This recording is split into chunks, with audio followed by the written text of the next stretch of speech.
Eu sou o Guilherme Calderano, professor de matemática, diretor do Elite, e é com muito prazer que a gente apresenta o segundo aulão aberto ao público, num teatro, num domingo, né? Por ser no domingo, a gente já consegue conferir o quanto as pessoas estão envolvidas com o projeto do Enem, que a gente sabe que vai ser daqui a uma semana exata, e que agora, como nós acreditamos bastante, é muito importante que você busque incessantemente o seu equilíbrio, a sua tranquilidade, e a gente sabe que isso só acontece quando você fez um bom trabalho. Então, a nossa frase de impacto, que a gente tem orgulho de colocar no peito, é que a gente não precisa se estressar uma vez que a gente se trabalha ou se organiza muito. O Elite tem essa máxima, eu quero que vocês sintam isso nessa manhã de domingo, e temos uma novidade, tá? Além de vocês terem acesso a praticamente toda a equipe de professores do Elite, hoje, provavelmente, inauguraremos um novo estilo de aulão. É um aulão interativo.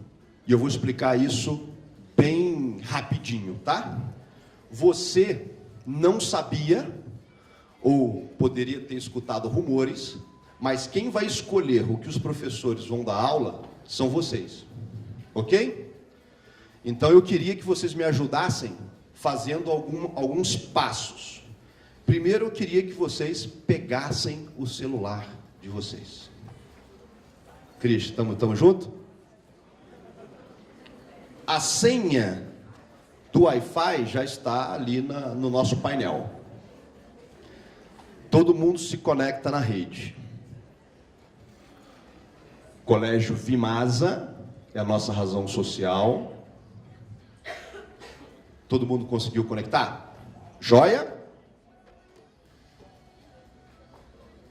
A MMG Reuniões, Colégio Vimasa. Site para vocês entrarem, depois que vocês estiverem conectados. Vê se todo mundo conseguiu entrar. Carro.com. Foi? Pode responder. Foi? Foi? Tranquilo? Júlio, foi? Não? Hein? A internet caiu? Calma.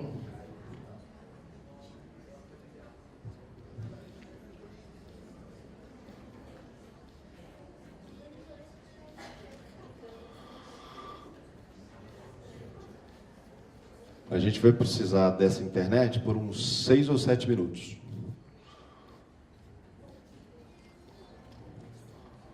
Parte técnica. Tenta reconectar aí.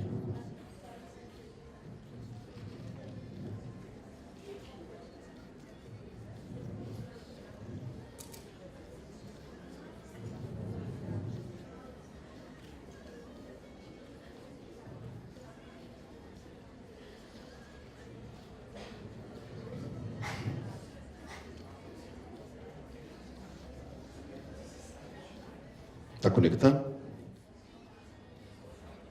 Meninos, verifiquem, por favor, de novo, vê se deu.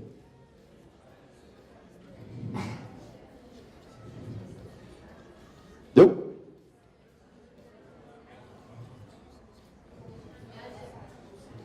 Bom, com Wi-Fi seria melhor, mas se vocês não tiverem Wi-Fi aí disponível, entrem no site, por favor, com a internet de vocês, no endereço que está lá, carro.com. Só para a gente ganhar tempo aqui. Beleza? Aninha, conseguiu? Lucas, conseguiu? Cristi, vamos lá? Bom, olha só que interessante. Vai aparecer algumas coisas na tela aqui. Esse PIN aí, tá vendo? 35629. Vocês precisam digitar para que vocês tenham acesso a um fórum para vocês escolherem os temas. Vê se vocês conseguem entrar.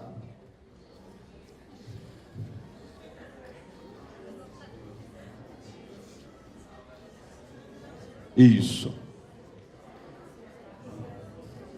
Deu? Coloca mais gente. Já dá para ver. Larissa A. Irmão entrou agora.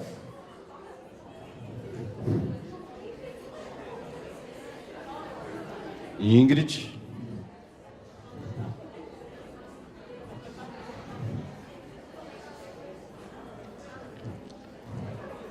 Isso.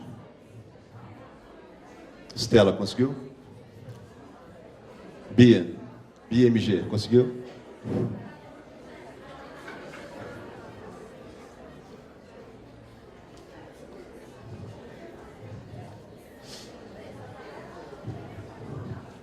Só tem 90, gente. Manda mais. 90 e 100 agora.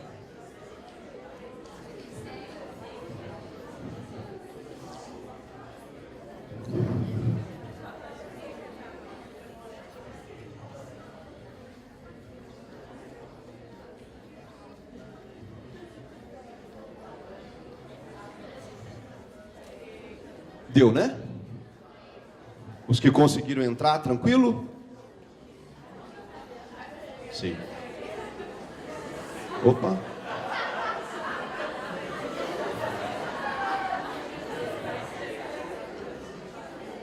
Jesus é o Senhor.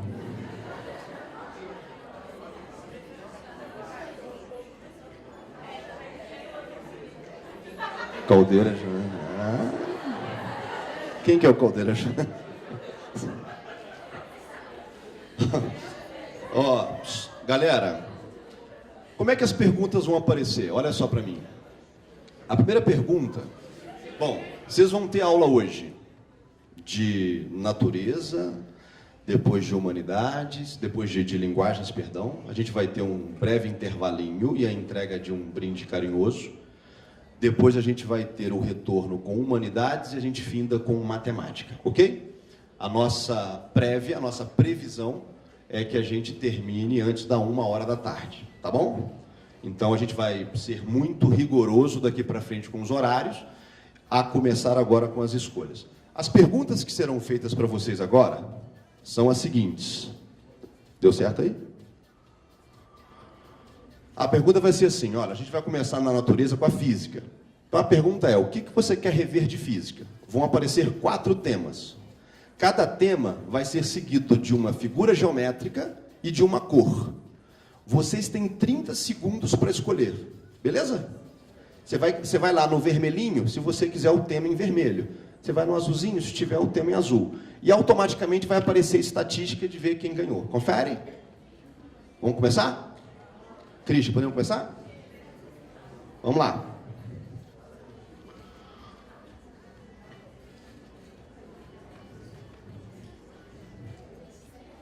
Olha os temas da física. Empuxo, potencial elétrico, trabalho, energia ondulatória. Vamos lá, o tempo está passando. Escolhe uma. Digita no seu celular o que você quer escolher.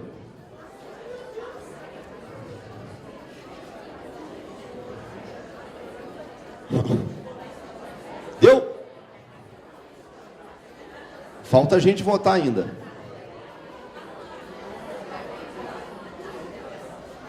Um segundo. Acabou o tempo. Ó, 78 pessoas escolheram ondulatória. Confere? Tudo bem? Então anota aí, ondulatória.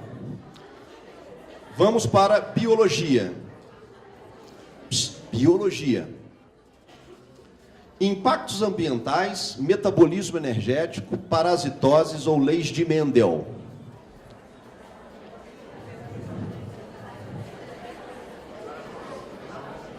Quinze segundos. 10 segundos.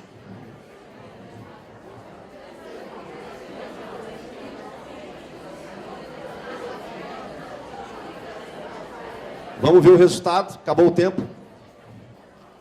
56 pessoas, metabolismo energético. Essa foi empatada, quase, hein? Ficou bem parelho ali. O que você quer rever de química? Equilíbrio, estequiometria e soluções, propriedade física dos compostos orgânicos, separação de misturas. Tempo.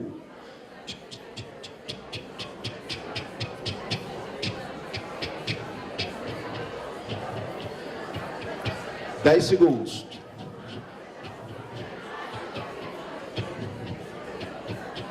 Foi?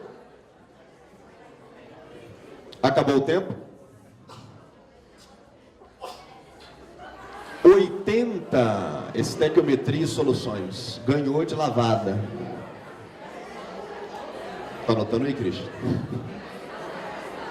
Vamos lá, redação agora invadindo já o pessoal da linguagens. Acessibilidade, situação do índio no Brasil, a falta de ética nas redes sociais ou os conceitos de família? 15 segundos.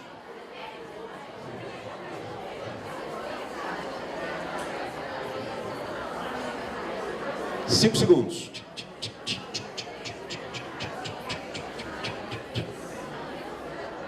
Quem ganhou?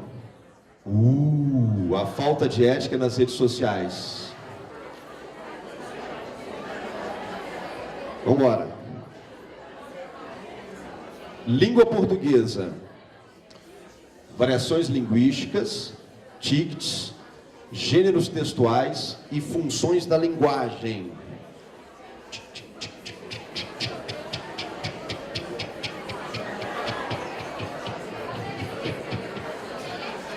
Dez segundos.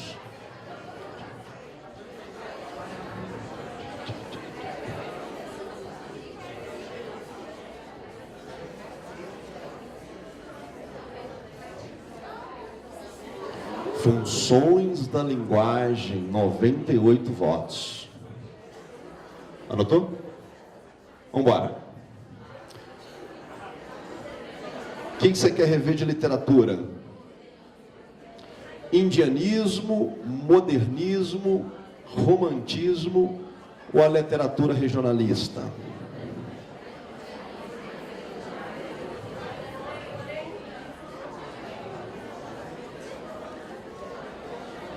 Dez segundos.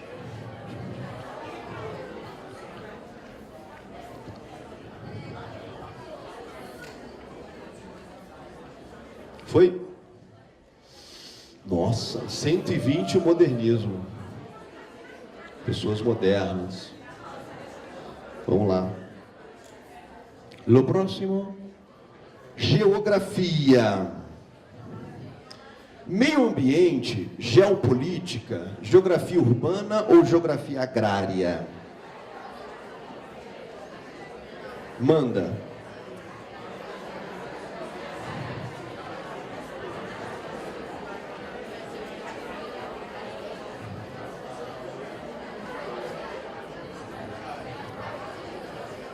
Cinco segundos. Foi? Opa, geopolítica, 83 votos. Muito bom. Vamos para a história. Revolução Industrial, cidadania, abolicionismo ou guerras civis no Brasil?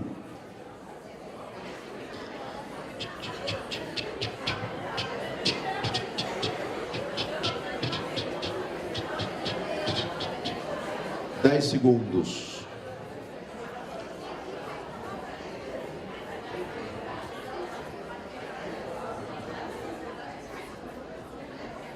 Vamos lá.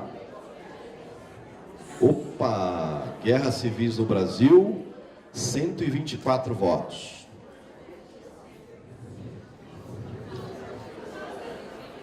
Vamos de filosofia. Ética, Marx, Escola de Frankfurt, Foucault, Sócrates, Platão e Aristóteles, racionalismo e empirismo.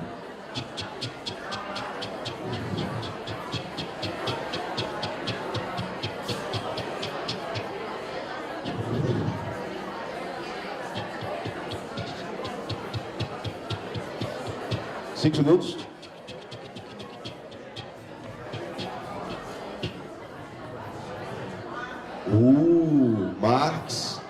Foucault e a Escola de Frankfurt. Matemática. Vamos lá. Triângulos, retângulos e suas aplicações, funções polinomiais do primeiro e segundo, proporcionalidade ou porcentagem em matemática comercial. Temas fortes para o Enem.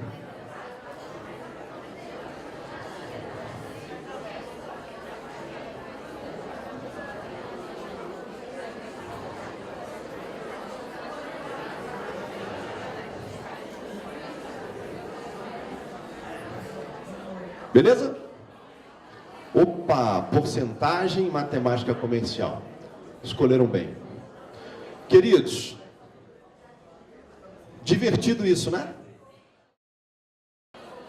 Então agora eu já vou chamar a equipe de natureza. Pode entrar aqui o professor Jacques, o professor Anderson, pode entrar o professor Bira, o professor Dudu. Vamos?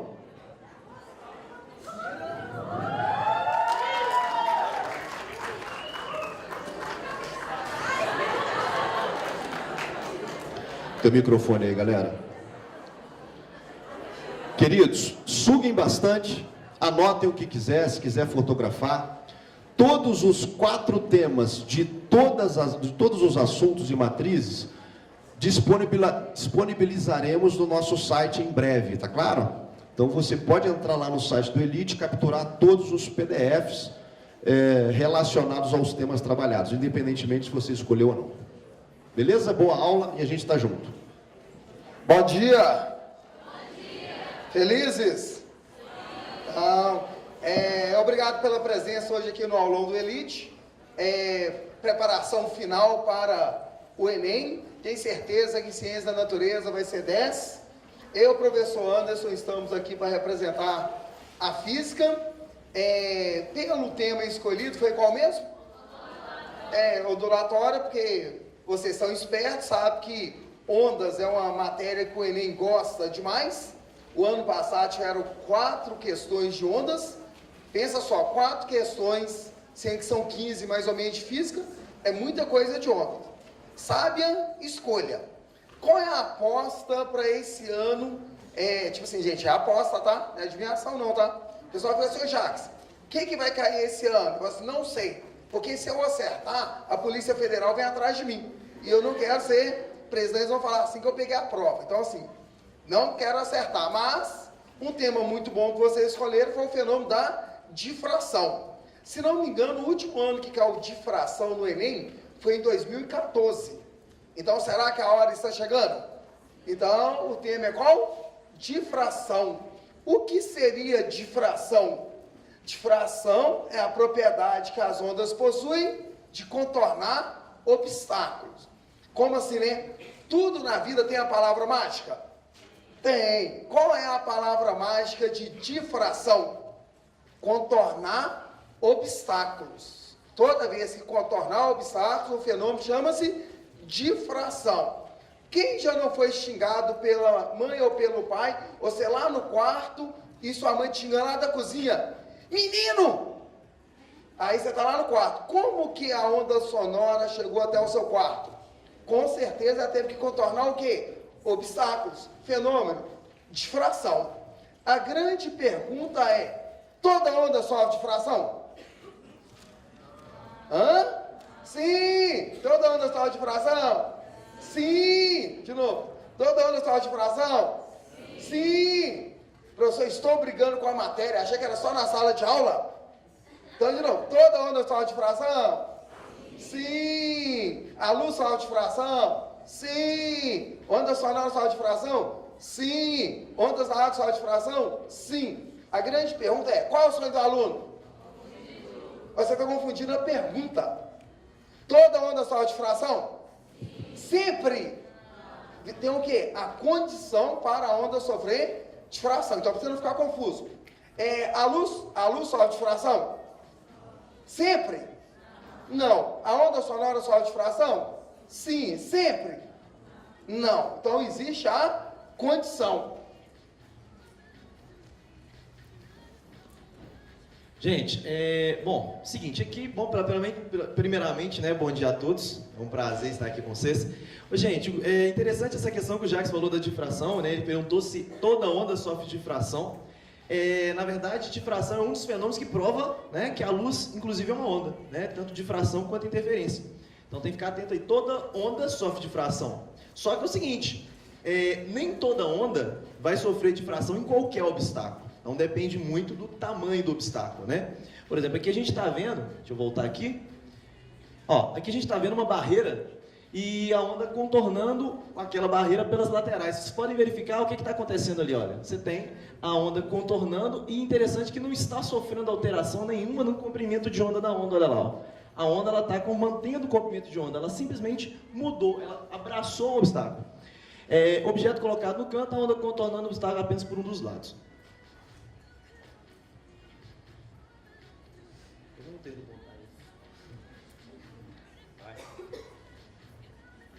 Então é o seguinte, qual é a condição para a onda sofrer difração? Para que a onda sofra difração, onde está o segredo? O segredo da difração está aí na velocidade da onda? Não. Está aí na amplitude da onda? Não. Onde está o segredo da difração? No comprimento de onda da onda. O comprimento de onda é característica de ondas? Sim. Toda onda tem um comprimento de onda? Tem. Então, para sofrer difração, você vai relacionar a difração com quem mesmo? Com o comprimento de onda. Só que tem um detalhe. Qual é a condição? O comprimento de onda tem que ser da mesma ordem de grandeza do obstáculo ou orifício. Então, tem que ser o quê? Mesma ordem de grandeza. Tem algumas provas, eu sei que vocês não vão fazer só Enem. No Enem pode ser assim, em outros lugares pode ser assim. Eles não vão colocar assim, mesma ordem de grandeza. Eles vão colocar assim, mais ou menos do mesmo tamanho. Por exemplo, o orifício pode ter 1 metro. O comprimento de onda pode ter 99 centímetros. Vai ter ou não difração? Vai, porque 99 centímetros é mais ou menos 100 centímetros. Então, qual é a dica? Toda onda sofre difração? Sempre. Qual é a condição para a onda sofrer difração? O comprimento de onda tem que ser da mesma ordem de grandeza do tamanho do orifício ou obstáculo. Pode ser maior? Pode ser menor? O pessoal tem medo de responder o menor. Para ter difração, o comprimento de onda pode ser menor que o orifício? Pode sim. Desde que seja o quê? Mais ou menos do mesmo tamanho. O tamanho do orifício pode ser 1 metro? Pode. O comprimento de onda pode ser 99 centímetros? O comprimento de onda é menor que o orifício? Vai ter ou não difração? Vai, por quê? É mais ou menos o mesmo tamanho. Então, tome cuidado. Qual é a condição para a onda sofrer difração? O comprimento de onda tem que ser da mesma ordem de grandeza do orifício ou obstáculo. Ou, mais ou menos o mesmo tamanho. Fechou? Então, essa é a condição.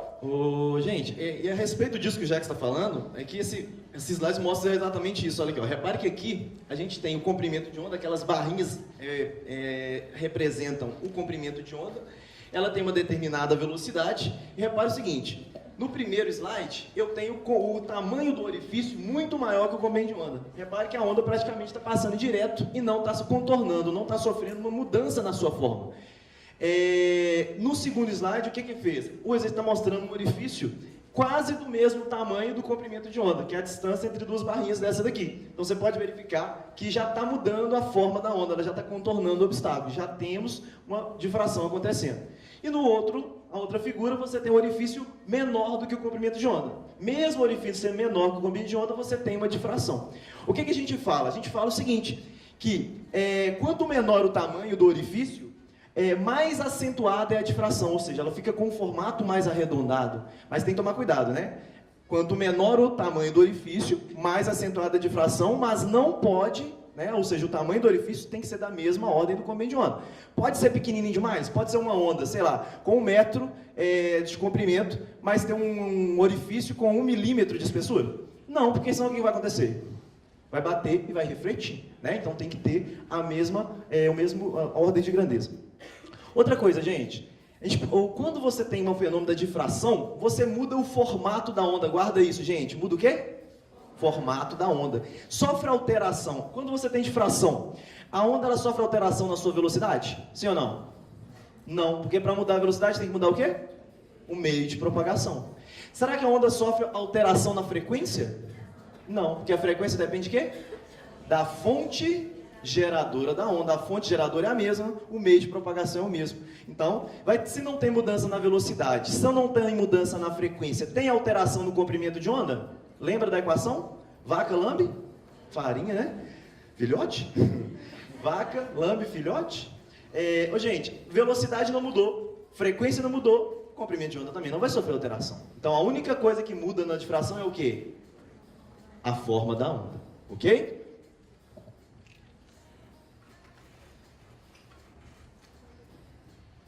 O professor Anderson está falando, né? No fenômeno da difração, não há mudança de velocidade, não há mudança na frequência, consequentemente, não há mudança no quê? No comprimento de onda. Ou seja, na difração, a onda só muda o quê? A forma da onda.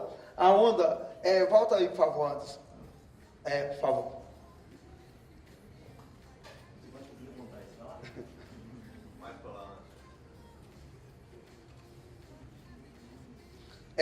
A formato, a mudança na forma da onda, né? Aqui as ondas eram o quê? Eram paralelas. Após a difração, elas ficaram o quê? Circulares. Essa é a mudança o quê? Na forma da onda. Como é uma matéria que a gente aposta esse ano, nós pegamos duas questões relacionadas a esse assunto do Enem. Lembrando, né? O Enem, na verdade, tem quantas aplicações, basicamente? Duas. Que é o Enem que vocês vão fazer normalmente e o PPL. E às vezes tem uma segunda aplicação. Então a gente sempre considera tudo como Enem, porque é a mesma matriz. Se cai no PPL, cai no Enem normal. Então nós pegamos duas questões para poder ajudar a ratificar esse conhecimento. Só um comentário rapidinho, já que uma aposta boa, né, é o fenômeno da difração, porque tem muito tempo que não cai. E aí, assim, só complementando, eu acho, né, essa é a minha opinião, não sei se o Jacques concorda com isso, a questão, outro fenômeno também que eu acho que tem um grande chance de cair é a questão da polarização. Porque já vem caído nas provas da segunda aplicação. Já caiu duas, na primeira aplicação caiu uma questão que envolvia refração, mas o texto citava polarização. E depois caiu na prova de segunda aplicação o fenômeno da polarização, mas não caiu na prova geral. Então, pode ser que... na verdade, a gente está esperando, particularmente, eu espero no mínimo duas questões de ondas, no mínimo duas. O ano passado caíram 4. Eu não aposto em 4 de novo. Eu acho que é muita questão para o mesmo assunto. Então, eu acredito que no mínimo 2 e, sendo feliz, 3. Então, tem a difração, que nós estamos comentando agora, a polarização, que o professor está falando que é importante dar uma olhada, e uma outra coisa que eu acho também importante, vocês olharem um pouco sobre ondas estacionárias da corda.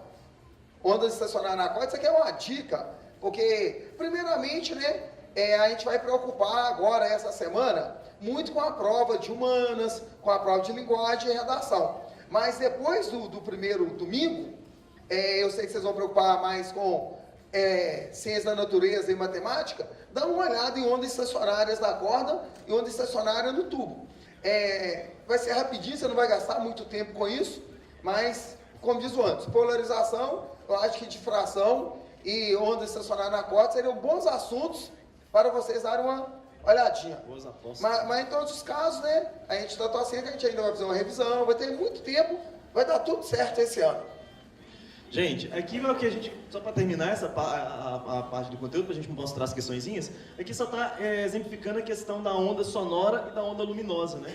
O que acontece? Se eu tiver uma pessoa atrás de um muro e outra pessoa atrás, né, ou duas pessoas, uma de um lado do outro muro, você consegue escutá-la, como o Jacques falou, a sua mãe te chamando, né? Você consegue escutar. O som, ele tem uma facilidade maior de contornar um obstáculo do que a luz. Não significa que a luz também não contorne, né? Depende muito do tamanho do obstáculo. Mas um muro, por exemplo, a luz não vai conseguir contornar.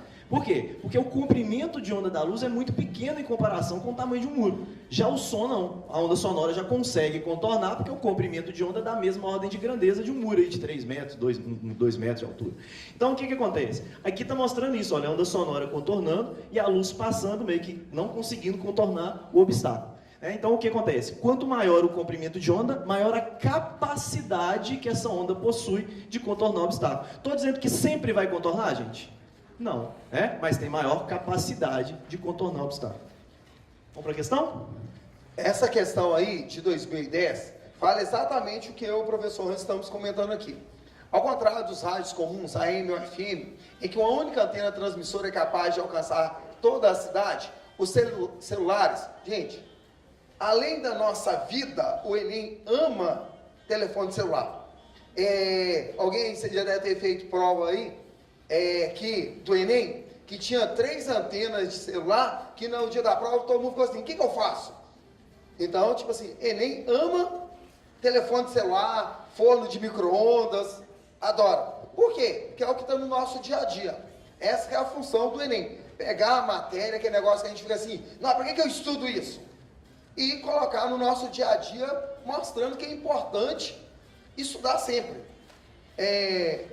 Os celulares necessitam de várias antenas para cobrir um vasto território. No caso dos rádios FM, a frequência de transmissão está na faixa de megahertz, ondas de rádio, enquanto os celulares a frequência está na casa dos gigahertz, micro-ondas. Quando comparado aos rádios comuns, o alcance de um celular é muito menor. No fundo, ele está querendo dizer o seguinte, tem rádio FM?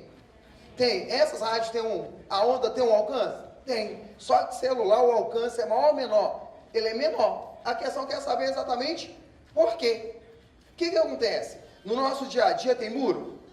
Tem prédios? Tem casas? Tudo isso, a onda eletromagnética tem que o quê? Contornar. Para contornar esses obstáculos, tem que ocorrer o quê? O fenômeno da difração. Só que tem um detalhe, né? Para ter difração, o comprimento de onda tem que ser o quê? Da onda. Mesma ordem de grandeza do obstáculo.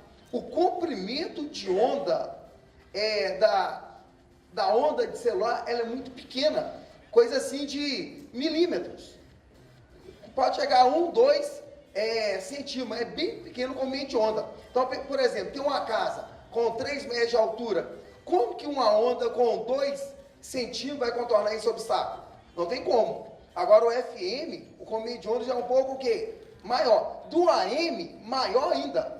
Comprimento de onda de AM chega a 200 metros, 300 metros de comprimento de onda. Então é muito mais fácil o AM sofrer difração do que quem? Do que o FM. E o FM, muito mais fácil de sofrer difração do que quem? Do que celular, que é micro-ondas. Aí é o seguinte, aí quer saber o quê? Considerando as informações do texto, o fator que possibilita essa diferença entre a propagação das ondas de rádio e de micro-ondas é que as ondas de rádio são facilmente absorvidas? Nada a ver. Vê também, capaz de contornar uma diversidade de obstáculos como árvores, edifícios e pequenas elevações. Essa seria quem? A resposta. Então, além de interpretar o texto, o aluno tem que conhecer quem? O fenômeno da difração e saber a condição. Então, daí a melhor alternativa seria qual letra? B de bola. Gente, e quando ele compara aqui nesse caso, né, AM e FM, que são ondas de rádio, com ondas de micro-ondas, correto?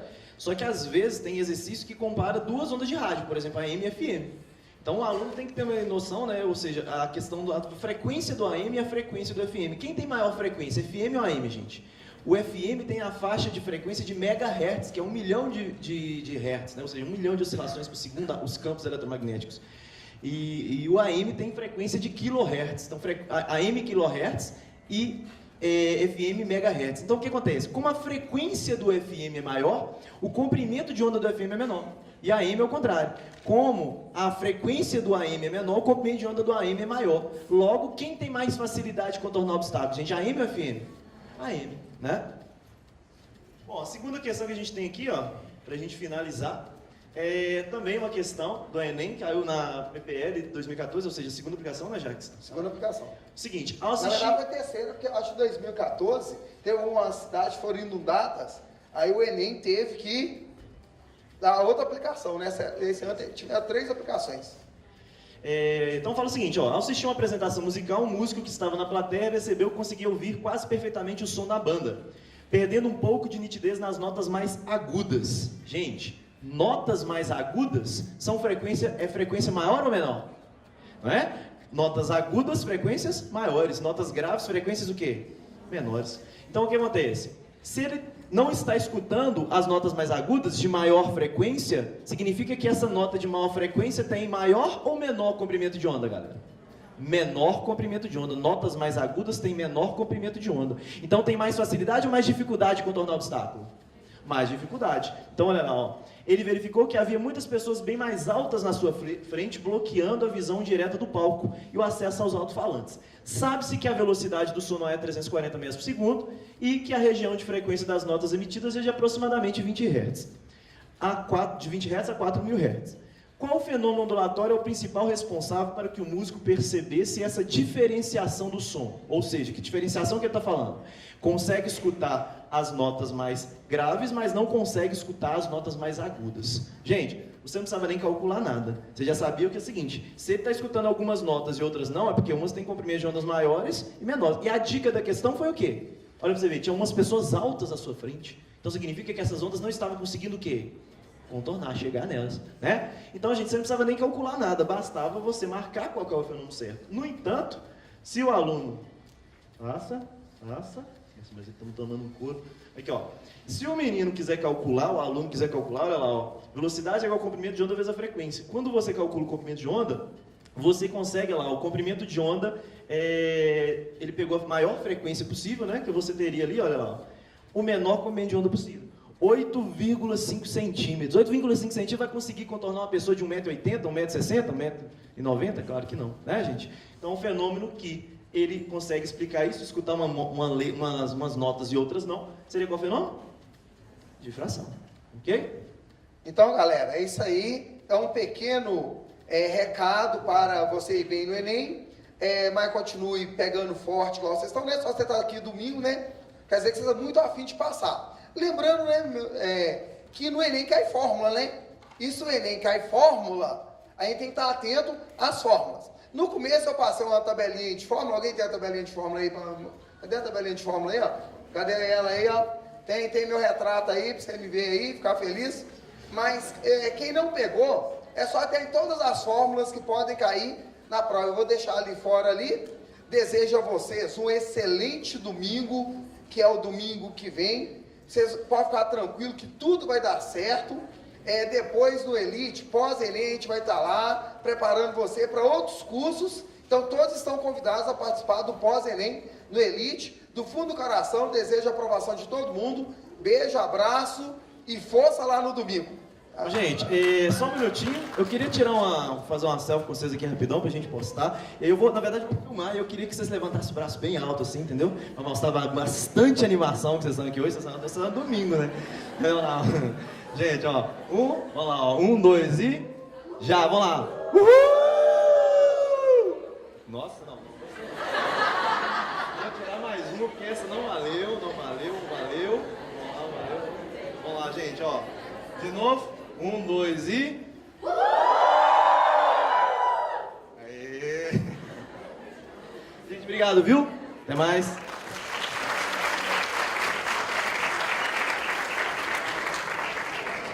Alô?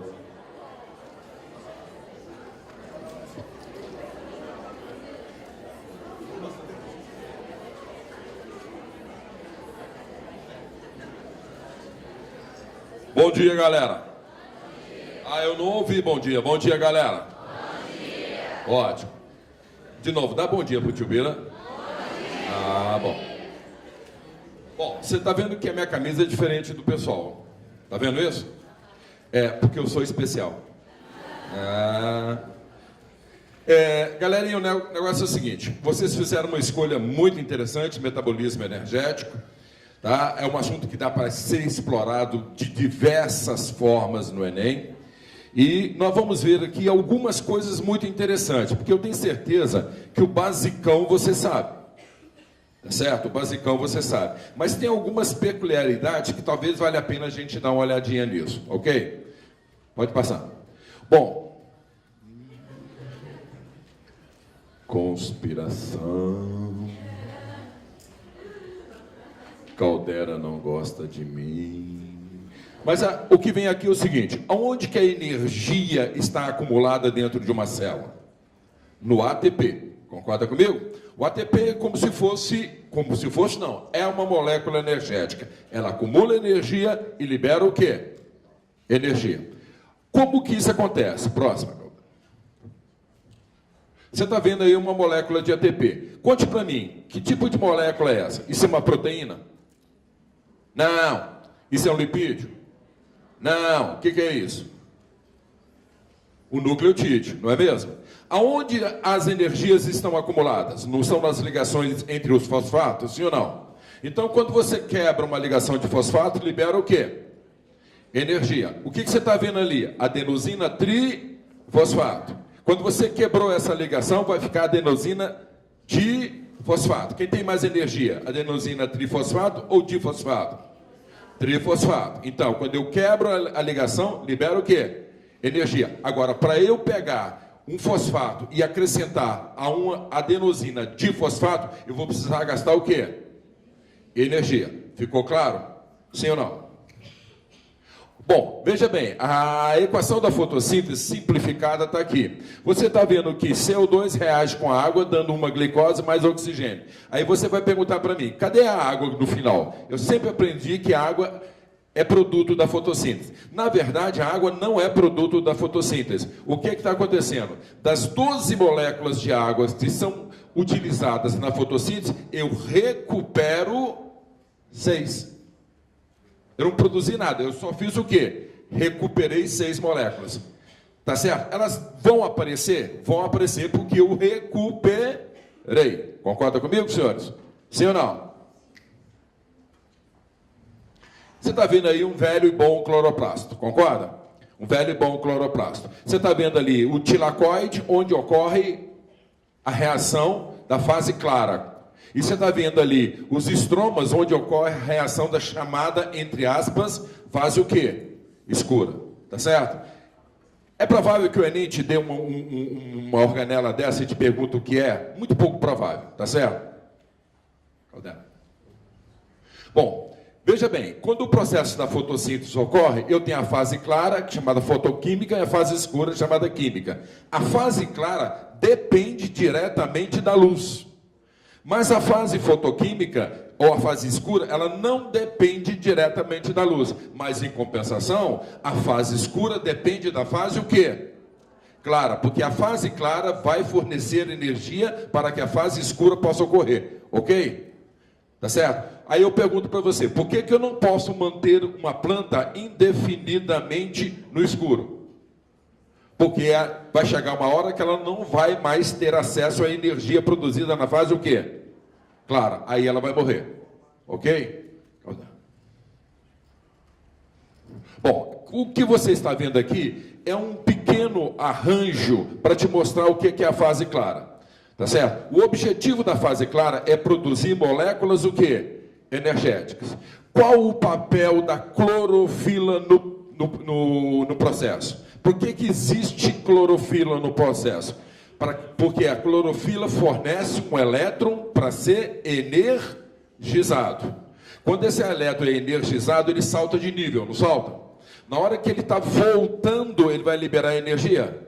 Tá, essa energia que ele vai liberar, eu vou pegar essa energia ou acumular na forma de ATP ou acumular na forma de quê? NADP. Concorda comigo? Você está vendo ali que eu formei água. Tá certo? Essa água aí é a água, desculpa, que eu formei oxigênio. Da onde vem o oxigênio? Da fotólise do quê? Da água. Eu estou quebrando a água para liberar o quê? Oxigênio. Mas em compensação, eu liberei também prótons, sim ou não? Para onde vai esse prótons? Exatamente ali para o NADP. Vai formar o NADP o quê? H2. O que a fase escura usa da fase clara? ATP e NADP o quê? H2. São duas moléculas que acumulam o quê? Energia. Ficou claro isso para vocês, senhores? Sim ou não? Onde ocorre? Nos tilacoides. Então, entende qual é o papel da clorofila no pedaço? Qual é o papel da clorofila? Fornecer um elétron para ser energizado. energizado. Sim ou não? Bom, aí você está vendo a fase escura. A fase escura, tem esse nome, e na verdade esse nome foi cunhado porque achava-se que isso só ocorria durante a noite. Depois verificou-se que isso ocorre durante as 24 horas do dia. Tá certo? Existe um fenômeno aqui muito importante. Qual é o fenômeno? Está lá no final. Ocorre a fixação de uma molécula de CO2 por uma enzima chamada rubisco. Tá certo? Fixar o CO2 é fundamental. Por quê? Essa fase escura, eu tenho uma molécula residente do ciclo chamado ribulose bifosfato. Tá certo? Essa molécula tem quantos carbonos? 5 carbonos. Por isso que essa fase escura também é chamada fase ou ciclo das pentoses. Sim ou não? Por causa dessa molécula. Quando eu fixo o CO2, eu vou pular para uma molécula de quantos carbonos? 6 carbonos. Quantos carbonos tem a glicose? Ah, agora estou entendendo. Por quê? Sim ou não? Caldela. Aí está acontecendo a chamada fase escura. Não há necessidade de você saber os nomes desses compostos intermediários. Bobagem. Não há necessidade. O que você tem que saber é que uma molécula de CO2 foi fixada. Concorda? Tá certo? Aí quando você faz a fase escura, preste bem atenção. Qual é o objetivo da fase escura? Produzir o quê? Glicose. Mas, presta atenção, você está vendo ali a ribulose de fosfato 5 carbonos? Qual é o principal objetivo da fase escura? Produzir glicose ou recuperar a ribulose? Muito bem, produzir glicose, né, Marcia? Não. Presta atenção, se primeiro eu produzisse glicose, quantos carbonos eu estou utilizando para produzir glicose? 6 carbonos. Vai sobrar carbono para eu recuperar a ribulose? Não vai sobrar. Mas, em compensação, se eu me preocupar primeiro com a ribulose, sobra carbono ou não sobra? Então, a cada 6 ribuloses que eu recuperar, vai sobrar quantos carbonos?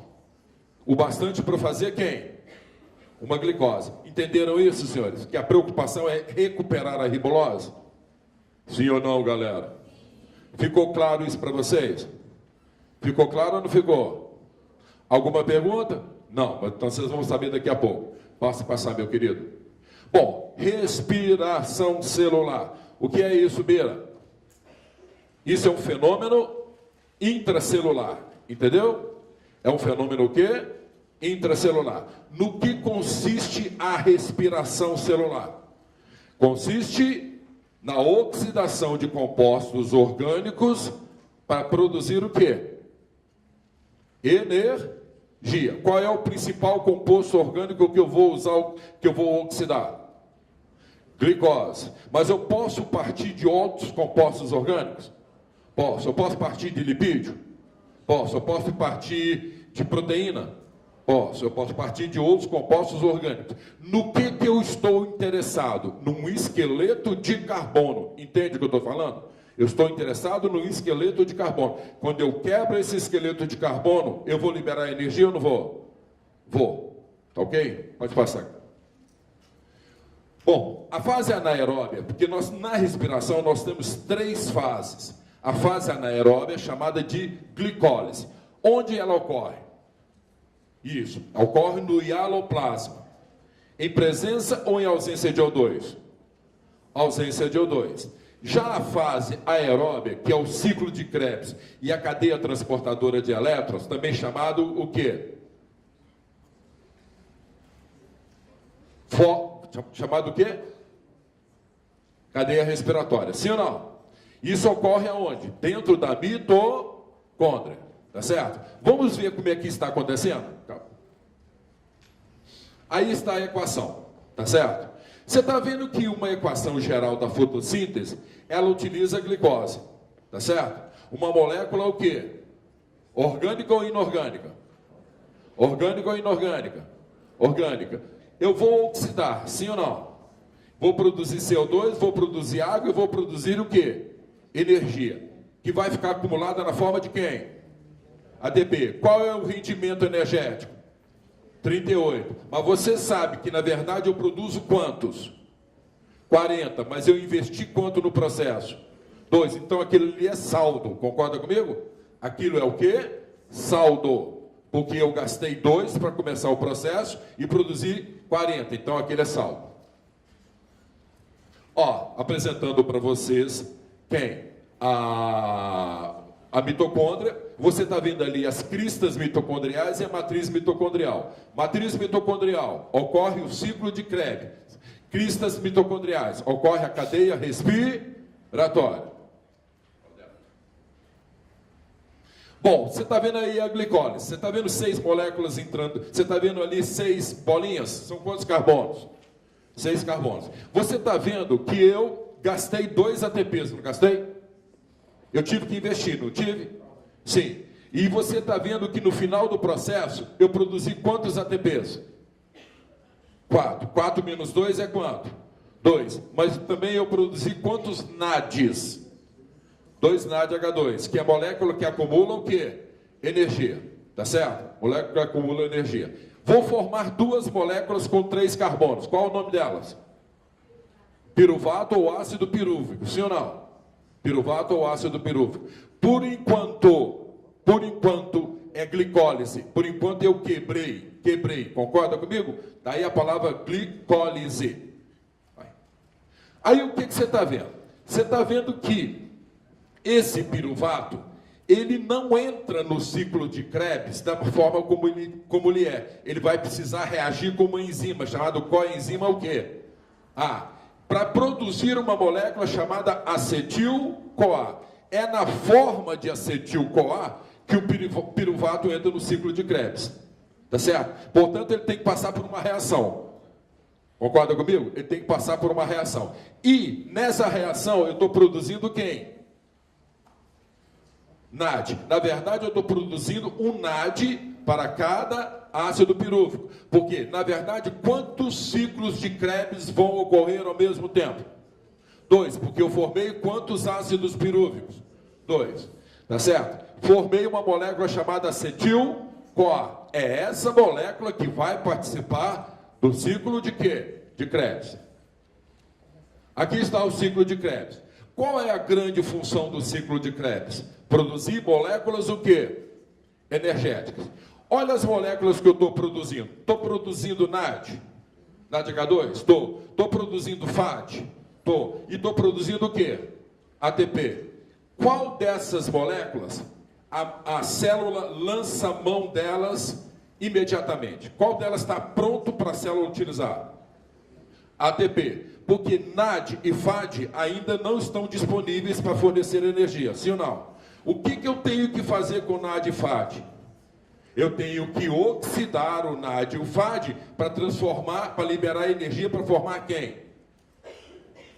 ATP. Concorda comigo? Sim ou não, galera? Sim ou não, galera?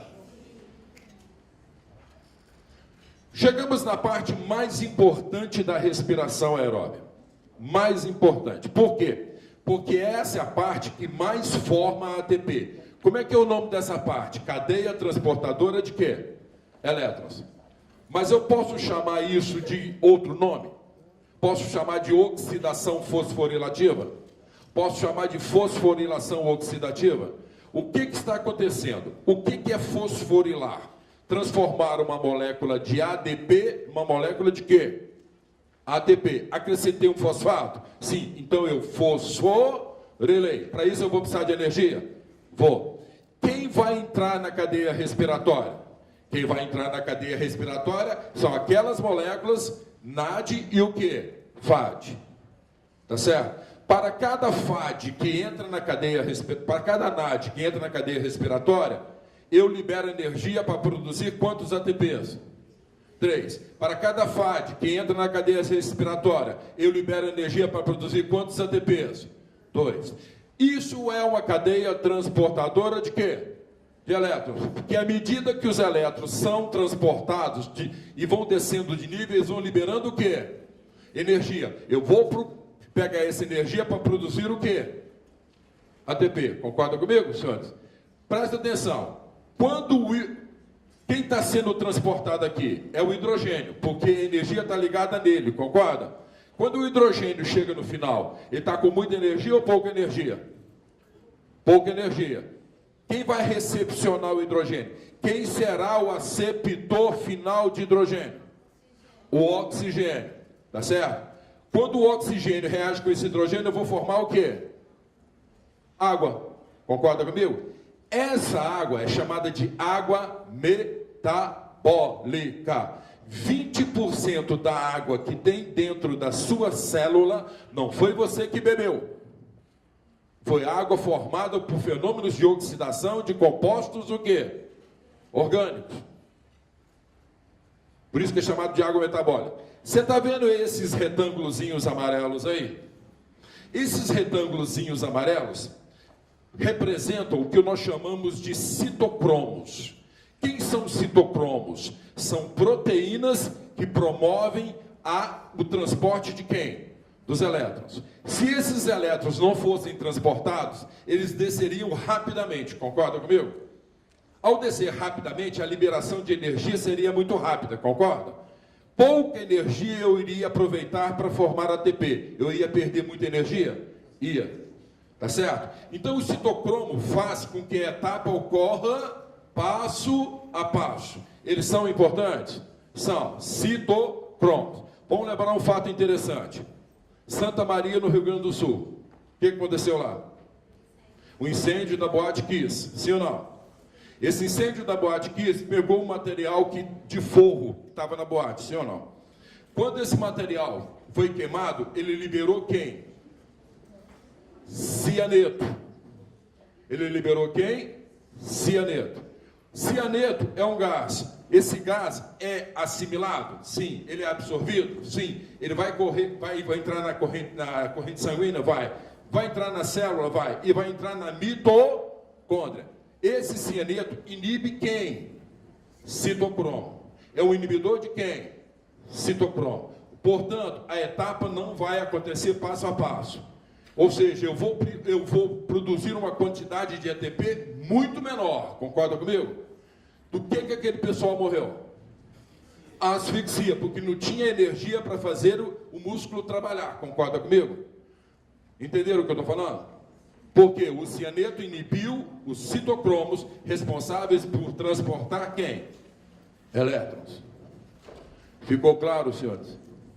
Bom, quando nós falamos em produção de energia na célula, você tem um processo anaeróbio chamado fermentação, concorda? Fermentação, ela se limita à glicólise. Portanto, o rendimento energético em organismos que fazem fermentação é quanto? Só 2 ATPs, concorda? Eu tenho fermentação alcoólica, fermentação o quê? Lática e fermentação acética.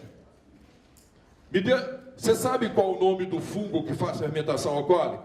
Muito bem. Saccharomyces o quê? Cerevisiae. Eu posso produzir bebida? Posso. Posso produzir pão? Posso. Mas esse fungo tem uma característica. Qual característica? Ele é facultativo. O que significa isso? Em presença de O2, ele faz respiração o quê? Na ausência de O2, ele faz fermento. Na presença de O2, ele produz 38.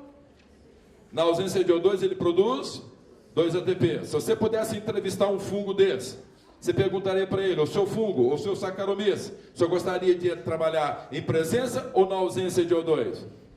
Em presença, porque ele tem um rendimento energético muito grande. Concorda comigo? Sim ou não, galera? Quando é que esse fungo tem maior metabolismo? Quando ele está em presença ou em ausência de O2? Em ausência, porque ele vai gastar muito mais glicose para ter o mesmo que? Rendimento. Entenderam? Vamos lá. Olha que questãozinha muito maneira.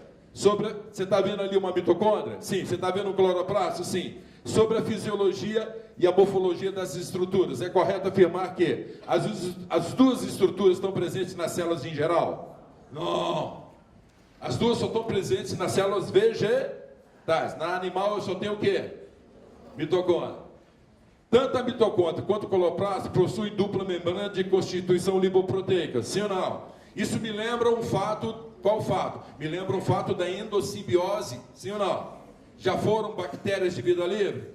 Já foram fagocitadas e permaneceram na célula eucariota? Por quê? Porque elas têm DNA próprio, sim ou não? Tem DNA próprio as duas? Tem.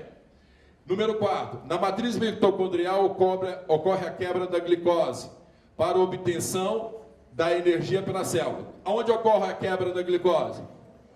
No hialoplasma. Número 8. No interior do cloroplasto ocorre a quebra das moléculas de água, as quais fornecem hidrogênio para a formação da glicose. Sim ou não?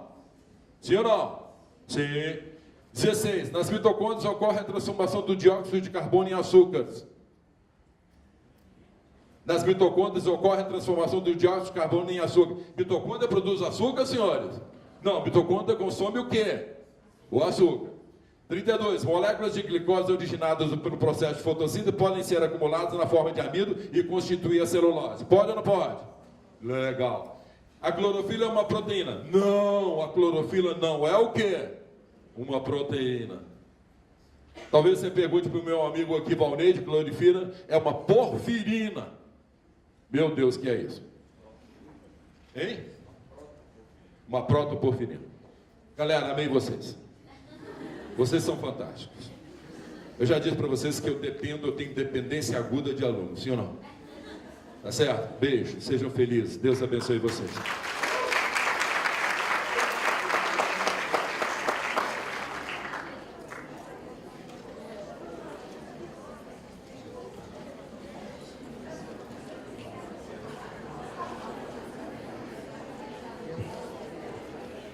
Bom dia, povo! Tudo bem? Eu gostei muito de entrar aqui e bater na cabeça naquele ferro ali, eu achei simpático. Vocês riram de mim e isso me lembrou meu pai. Meu pai é um professor de física que faz todo mundo rir. Então eu entrei com ele aqui para dar aula para vocês hoje. Fico muito feliz. Bom, eu coloquei 4 assuntos lá que vocês votaram aí bonitinho, foi freneticamente. Foram os 4 que já caem, tem 7 anos seguidos no Enem, em Química. Todo ano cai.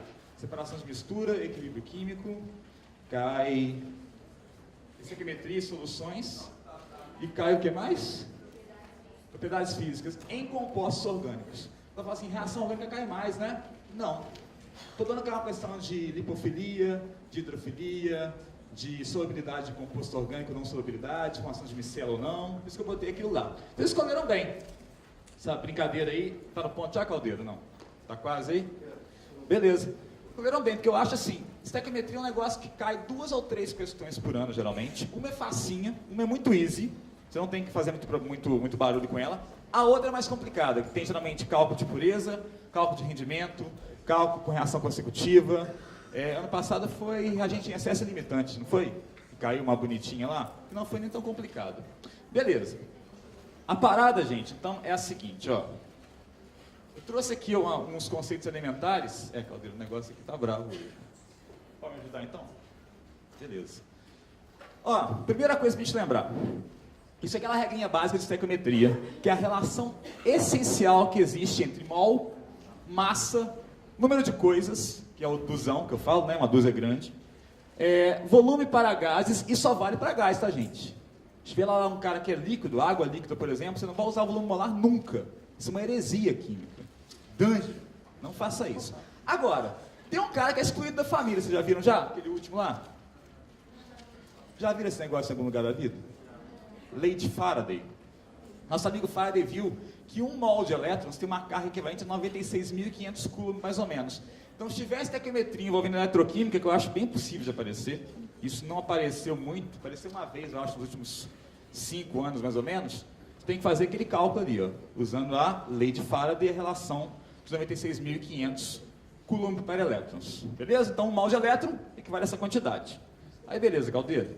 Esse é o caso elementar. Agora, como o Enem não gosta de colocar só estequiometrias elementares, básicas, sempre tem um cálculo de pureza, rendimento, uma reação consecutiva ou um limitante e excesso. O basicão que eu acho da pureza e rendimento, que o pessoal confunde pra caramba, não sei se vocês viram assim no colégio, eu vi e não gostava. Monta a regra de 3, aí fala assim, você vai multiplicar do lado do reagente, não sei, pelo fator que é a porcentagem da pureza. E do rendimento você multiplica do lado do produto, uma coisa do tipo. dá problema. Eu confundia tudo, dava tudo errado. Então eu falo para vocês, regra de 3 é vida. Regra de 3 salva tudo, gente. Vocês fizeram a regra de 3 hoje, inclusive. Vocês tomaram café? Tomaram cafezinho hoje? Vocês gostam de café fraco ou forte? A minha estequiometria de café paga quase 1 para 1. É muito café para muita água, entendeu? Se eu fizer um café fraco, eu não vou gostar. Então, eu trabalho essa estequiometria o dia inteiro na minha casa. Vocês também fazem isso. Vocês fazem todo dia. Isso aqui é proporção. E o mais legal... Oh. Caldeiras Family! Também tem estequiometria ali, sabia? 1 Caldeira mais 1 Camila dá 1 Benjamin. 1 para 1, 1 para 1. Tudo certo. Foi um bom exemplo, Caldeira. Então, olha só. Uma diquinha que eu dou para vocês que me ajudou bastante é: a pureza você faz o cálculo antes de efetuar a sua estequiometria. Ou outro jeito de pensar também, em alguns casos que eu lembrei depois, que pureza incide geralmente sobre o reagente. Se o reagente está impuro. Tem casos que o produto pode ser impuro também? Pode, mas aí eu falo isso de rendimento, na verdade.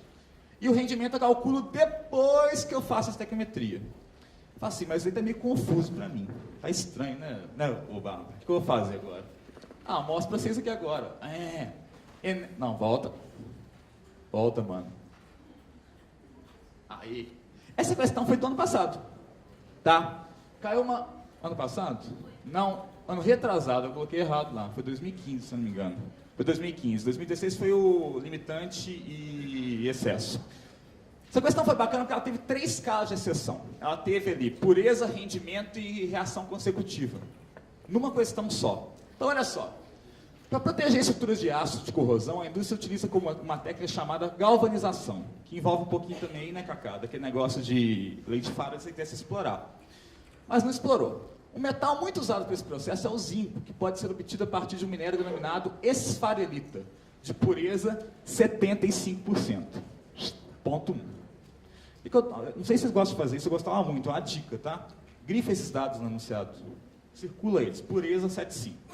Beleza. Considere que a conversão do minério em zinco metálico tem rendimento de 80% na sequência de equações químicas. Na sequência, mas tem um detalhe. Ele não quer o zinco? Eu falo assim, ele quer obter o quê? Zinco. Ele deu o quê para você? Esfalerita. Beleza.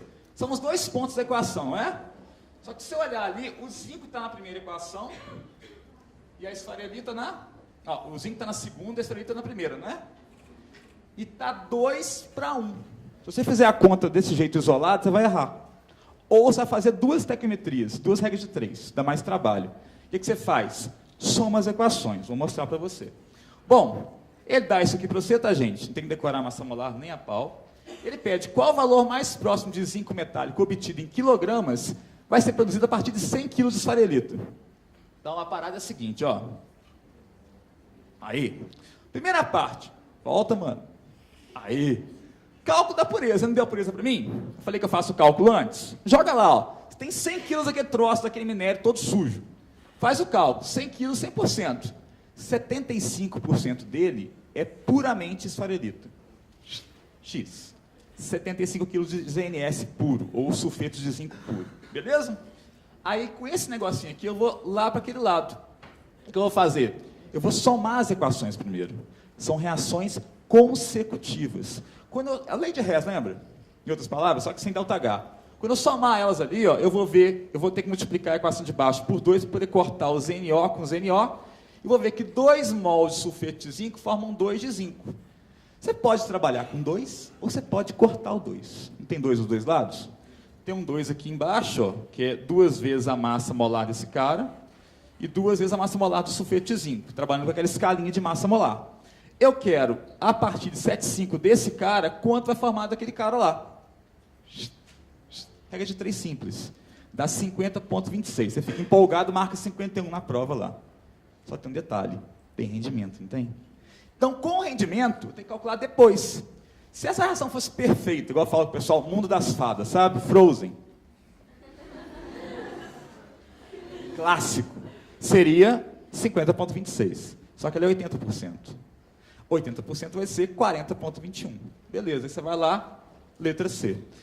É uma questão, não é tão complicada, mas ela envolve 3 casos de exceção. Então, eu nem gosto de colocar isso. Sabe por quê? Enquanto a Bira estava dando aula ali, eu me... Desculpa, tá, Bira? Eu olhei no celular umas coisinhas e vi que sabia que a habilidade que mais é cobrada no Enem é a habilidade 26, 27 a 7? Isso está no edital do Enem, tá? De Química, a habilidade 7 é estequiometria. É calcular, historicamente tem 30 e pouco por cento de incidência nas provas. Calcular ou avaliar o impacto ambiental através de cálculos ou dinâmicas que envolvam reações químicas. Isso aqui. Por isso que cai demais. E como o Enem gosta de coisa real, ele não gosta de mundo das fadas, ele vai colocar um negócio que faça sentido. Nenhuma reação é perfeita, gente. Nenhuma reação é perfeita. Trabalhei em laboratório já. Reação 100% é ilusão.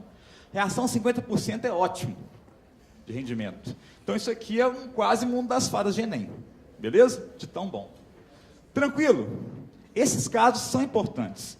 Vai cair esse? Não sei. Tem outro caso que é o limitante e excesso, também é importante.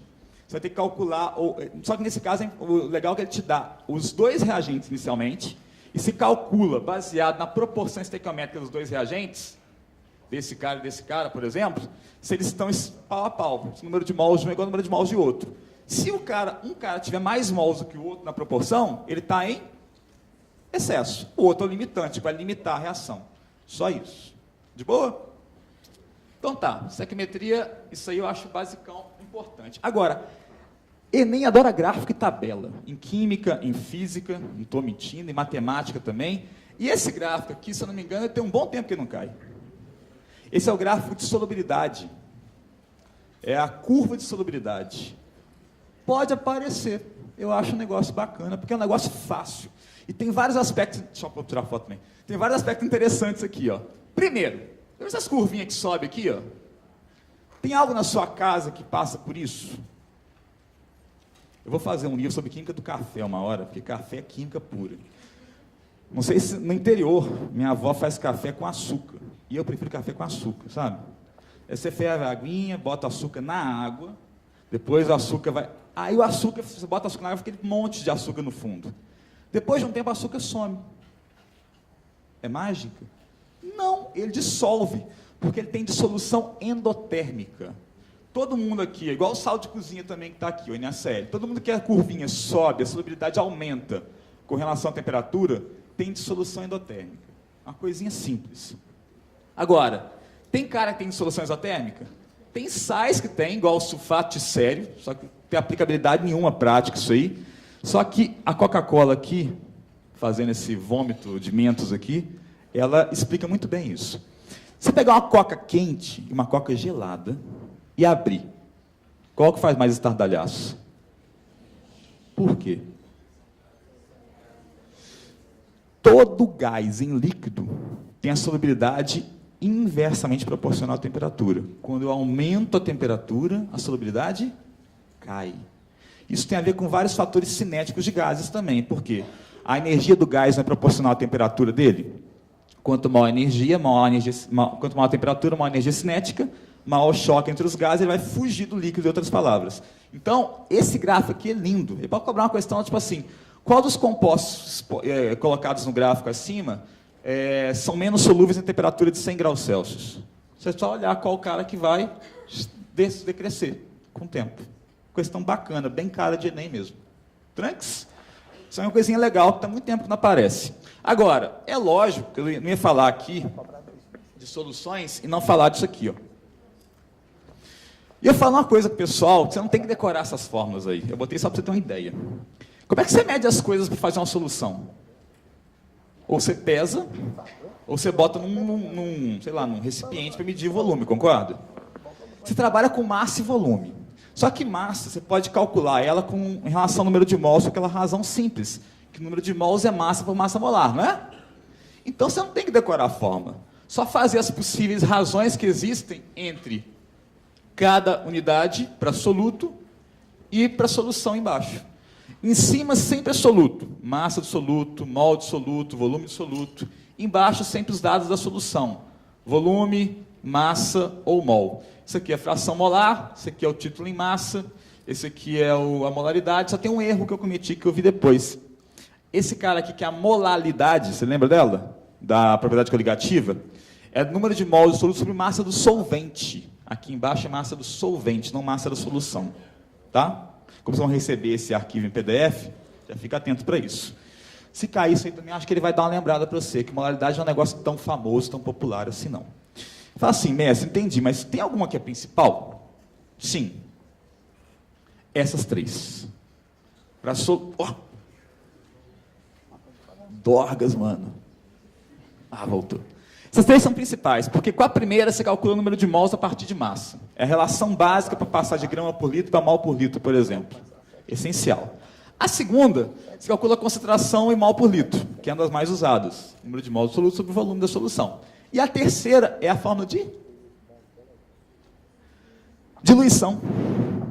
Você pegar uma solução e dissolver, ou diluir essa solução, na verdade. Tá? Só um pequeno adendo aqui. Vocês já viram, não botei no slide, lembrei depois também. ppm e ppb, vocês já viram? ppm equivale ao quê? Partes por milhão, mas em termos quantitativos, se eu tiver um sólido num líquido, eu não consigo contar partes. ppm é miligrama por litro. E ppb é micrograma por litro. Beleza? Micro é aquele 10 a menos 6, milho 10 a menos 3. Isso daí é interessante, porque se cair um negocinho desse lá, você ficar só perdido no ppm, ppb, se for sólido em sólido faz sentido. Você conta os átomos de um, átomos de outro. Você não consegue contar átomo. Você conta pelo universo todo de massa do cara em miligrama ou micrograma e o volume em litro, geralmente. Aí, eu dei essas formulinhas importantes aqui por qual motivo? Aí agora ano passado mesmo, tá? Ano passado caiu isso aí, ó. Uma coisa bonita. Uma questão que envolve essas três formulinhas que eu coloquei. Ela envolve uma transformação de unidade de concentração, né, Duda? Depois uma diluição. Ela colocou assim, ó, a hidroponia pode ser definida como uma técnica de produção de vegetais sem necessariamente solo. Uma das formas de implementação é manter as plantas com suas raízes suspensas em meio líquido, de onde retiram nutrientes essenciais. Beleza. Suponha que um produtor de rúcula hidropônica precise ajustar a concentração do íon nitrato para 0,009 mol por litro em um tanque de 5.000 litros. E, para tanto, tem em mãos a solução comercial nutritiva de nitrato de cálcio, 90 gramas por litro. Deu uma porrada de dado para você. Como eu falei, é muito dado, né? Circula os caras, marca eles na questão. As massas molares de nitrogênio, oxigênio e cálcio são iguais a 14... os dados. Qual o valor mais próximo do volume de solução nutritiva em litros que o produtor deve adicionar ao tanque? E aí? Como é que a gente faz a parada? Primeira coisa, ele quer o volume em litros da solução que tem que ser colocada, né? Só que ele deu o dado da solução comercial em grama por litro. Ele quer depois, o referencial que ele deu para mim foi em mol por litro. O que eu faço agora? Choro? Don't you cry this morning. Faz o seguinte, primeira coisa, transforma esse 90 gramas por litro em mol. Usando o quê? Aqui cuidado, tá? A dissociação do sal, que é iônico, do nitrato de cálcio, gera 2 mols de nitrato para cada mol de nitrato de cálcio. Danger isso. Então, 1 molzinho desse cara aqui gera 2 desse cara aqui. Só que, na verdade, 164 gramas desse cara, que é a massa molar dele, gera 2 mol, beleza? 1 mol do 164 gera 2 mol. E 90 gramas, que é o que eu tenho daqui, gera quantos mols de nitrato? N, que vai dar 1,097. Eu fui muito preciso no número, tá? 1,1 resolveria sua vida numa boa aqui. Até pelo cálculo da resposta que ele deu. Achei mol. Só que, peraí, eu não tinha 90 gramas em 1 litro. Isso aqui também não está em 1 litro? Então, são 1,097 mol por... É a concentração que ele tem de nitrato na solução nutritiva que ele vai pegar. Beleza.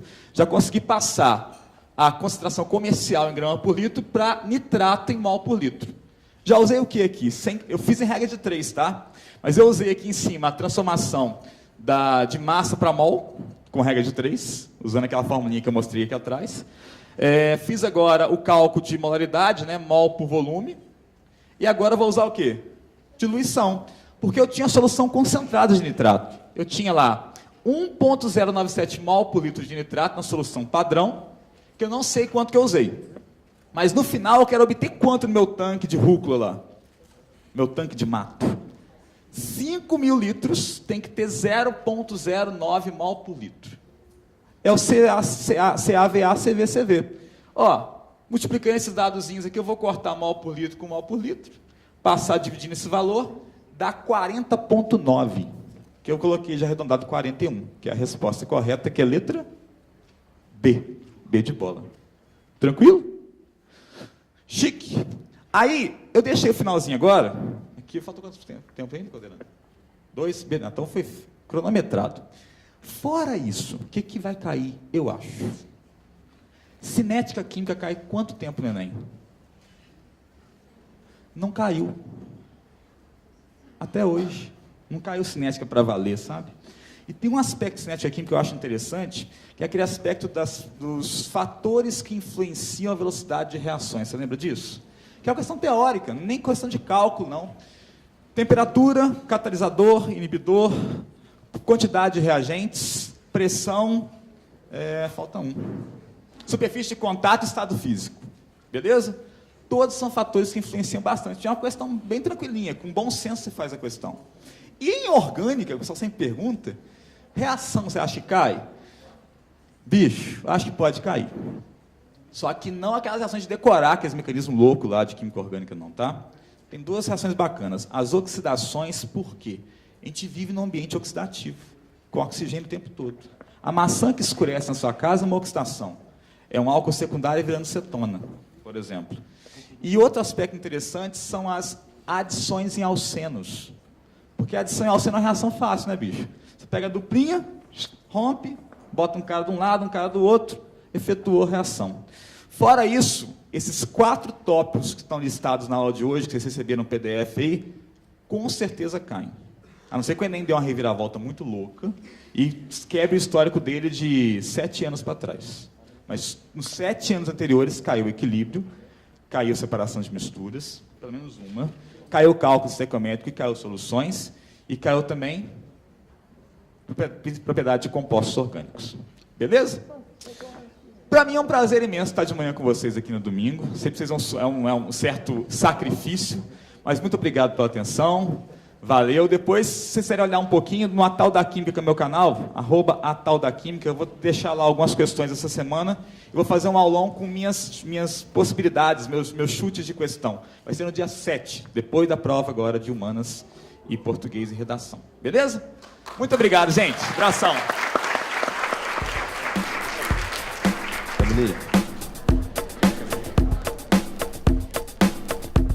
Beleza, gente. Muito obrigado. Vamos lá, palmas para a galera.